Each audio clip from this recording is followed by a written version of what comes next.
Hello guys! Hello, this is for Cancer. Okay, Cancer, welcome dito sa aking channel. Kapalaran 888, Cancer. Alamin natin kung anong messages, vibration, energy ka ba. Ano bang gustong sabihin sa'yo, Cancer? Ng baraha. Okay. Wow! May Cancer dito. Nasa malayo tong direksyon. Babae ka ba? Nasaan ka ba? Babae or lalaki? O anumang gender mo, LGBT ka? May nag-iisip sa inyo sa malayong lugar, Cancer. Pwedeng love life yan, or pwedeng there's someone na concern sa'yo, gusto kang bigyan ng trabaho, or gusto kang bigyan ng advice. Yung iba din sa inyo dito, pwedeng ikaw yan, na nag-iisip ka, bakit hindi ka magtrabaho sa ibang bansa? Bakit hindi ka magtrabaho sa malayong lugar?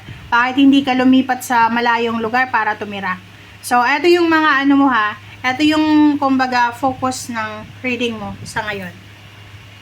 Yung iba din sa inyo, pwedeng gustong bumili ng sasakyan, mag-travel, ganyan. Magbakasyon. Yan yung nasa isip mo.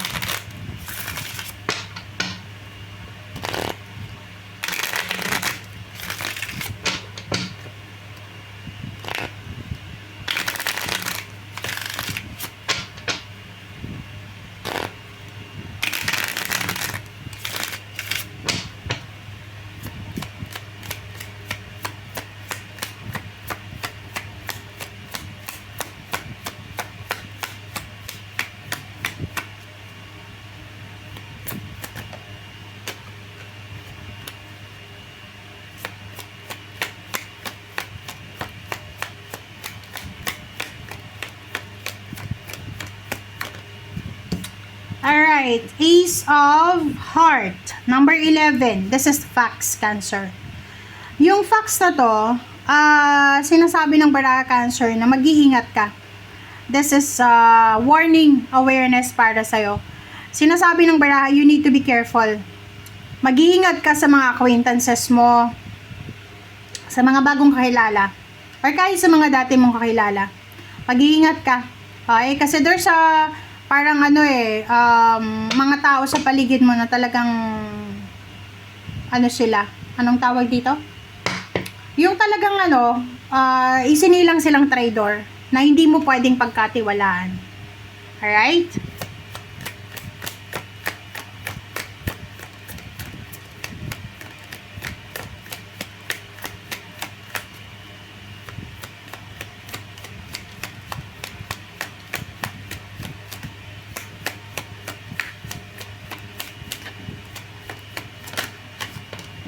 Alright, next is number 27 of Clover, Lilies. Dito naman sinasabi ng baraha, Cancer, na there's a happy celebration, family celebration, ang posibleng darating sa'yo. So, there's an incoming happy celebration sa buhay mo. Okay?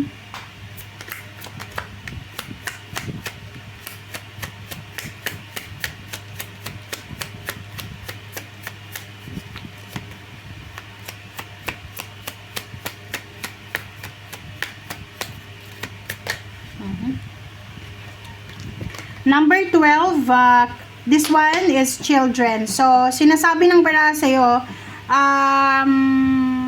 kung ito ay hindi para sa'yo, para to sa anak mo. Kung may anak ka, may mga anak ka bang babae? Babae or lalaki? Kasi ang barahang yan, sinasabi na pwedeng yung mga anak mo masyado siyang mabait or mabilis siyang magtiwala. Sinasabi ng baraha na pwede mong i-guide yung mga anak mo na wag masyadong magtitiwala sa mga strangers.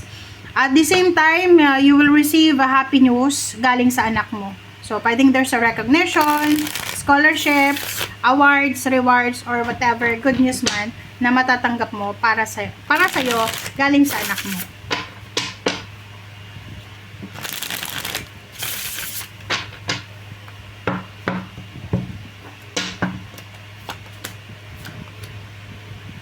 Okay, Knight of Swords and Nine of Swords. OMG. Nakikita ko sa'yo dito, Cancer. Posibleng makatanggap ka. May good news dito na na darating sa'yo galing sa anak mo or para sa anak mo. But there's someone na posibleng magbabalita sa'yo. Ang Knight of Swords na yan, maybe siya, pwede siyang air signs, Gemini, Libra, Aquarius, or mga fire sign, Leo, Aries, Sagittarius. Sila ay magdadala ng balita sa'yo na posibleng, eto ay magdala sa'yo ng confusion, ng irritable, pwede hindi ka makatulog sa gabi, may stress ka, parang ganon. Magdadala yan sa'yo ng yun, mako-confuse ka, insomniatic, hindi ka makakatulog sa gabi. Okay, Temperance and the Devil. Nako, mag-iingat ka dito, Cancer. Kasi yung dalawang barahang to, sinasabi ng baraha, kung alam mo na temptation yan, magpasensya ka. Kumbaga, kontrolin mo, self-control, moderation. Okay? Hindi natin alam kung ano yan. Pwedeng may mga bisyo kayo or whatever man. Or ano ba, third party or whatever man, sinasabi ng baraha sa'yo na umiwas ka sa gulo, umiwas ka sa temptation. Okay? Kasi yung devil na to, this is temptation, aggressiveness, yung mga negative talaga, umiwas ka. Wow! Yung love life mo, sobrang stable and secured. Level up yung love life nyo, Cancer. Sinasabi ng baraha sa'yo na posibleng makatagpo ka ng isang Leo, or Aries, Sagittarius, mga fire signs sila na pwedeng sila yung mag-offer sa'yo ng kasal or posibleng umabot sa kasalan. Pero kung married ka na, level up yung level up yung relationship mo. Nakikita ko rin sa'yo dito na kumbaga in control ka sa relationship mo. Okay, Ten of Wands. Okay, in the near future daw, sa mga susunod na future or sa mga susunod na buwan, taon, magiging sobrang busy ka. Magiging sobrang workaholic, busy. Magdo-double time ka. Double timing to kasi marami kang obligations, duties and responsibilities. There's a happy news. Eto na siya. Diba? There's a happy news. Celebration of success, pwedeng tungkol yan sa'yo, sa pamilya mo. Pwedeng recognition, awards, rewards, promotion, salary increase, higher position, payments, payouts, mga bonuses. Pwedeng yung iba sa inyo dyan, lilipat ng ibang company. Pwedeng yung iba bago lang sa trabaho na medyo, nag-a-adjust pa kayo. I-comment sa comment section. The Hangman and Five of Swords. So, sinasabi ng baraha sa'yo dito na sa love life daw, kung alam mo na lalo yung may mga asawa dyan, kung may mga asawa na kayo, naku, wag nyo nang i-entertain yung mga nasa labas ng circle nyo, 'di ba? Kasi minsan, 'di ba, may mga may asawa na pagdating sa ibang bansa, single na sila. 'Di ba? May mga may asawa, lalo yung mga babae tsaka lalaki na medyo bata pa sila. Yung purpose nila ng pangingibang bansa or pag-alis sa probinsya para maghanap ng trabaho maghanap ng trabaho para sa ganito ganyan. Tapos pag nakaalis na sila, nandun na sila sa lugar na yon para magtrabaho, nagtatrabaho sila pero minimix nila yung pagkakaroon ng mga third party, ganyan ganito. Ako I've been to Middle East, especially sa Dubai. Hindi ako nagtrabaho, kumbaga tumira kami doon. Tumira kami ng siguro mga 3 years. Kahit ako doon yung mga sorry pero hindi to chismis kumbaga sasabihin ko lang, may mga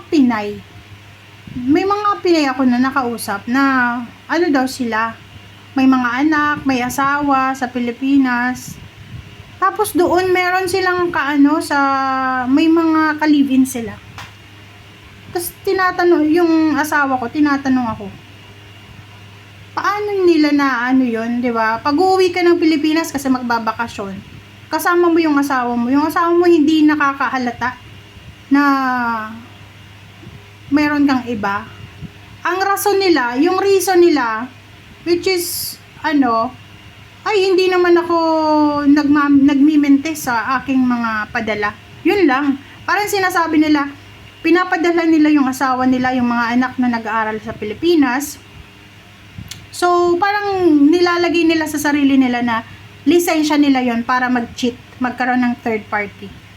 I feel, pain para sa husband and sa children sa Pilipinas. Pero wala naman tayo doon wala tayong karapatan na magsabi sa kanila.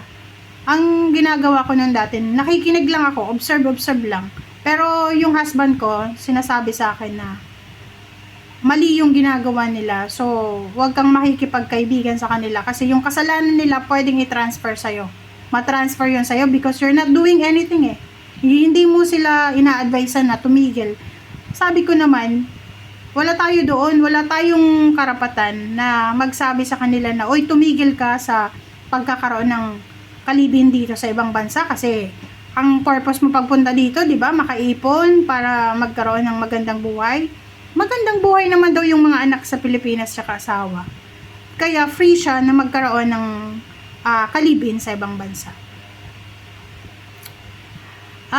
Yun lang yung nakita ko, which is related sa cards nyo. May mga ganun talaga eh. May mga ganun na tao na ginagawang lisensya yung pagbibigay ng pera sa pamilya, provider sila, financial provider, pero parang lisensya yun para mag-cheat. And para sa akin, mas okay na wag ka nang kalimutan mo na lang yung pamilya mo. Mag-stay ka na lang dyan sa kalibin mo, 'di ba? Parang ganun. Which is hindi ka pa magkakasala kasi hindi mo time yung yung asawa. Hindi lang naman yun sa lugar na yun. Siguro kahit sa ibang bansa, kahit sa Pilipinas, ganun pa rin. Ganun din. Sa panahon ngayon, ang bilis na ng cheating eh. Sa online lang, kahit magkatabi nga, magkaharap sa restaurant, nagchat-chat lang, text lang, hindi mo alam, magkarelasyon pala, diba? So yun guys, ang chismis natin. Thank you guys. See you again. Bye!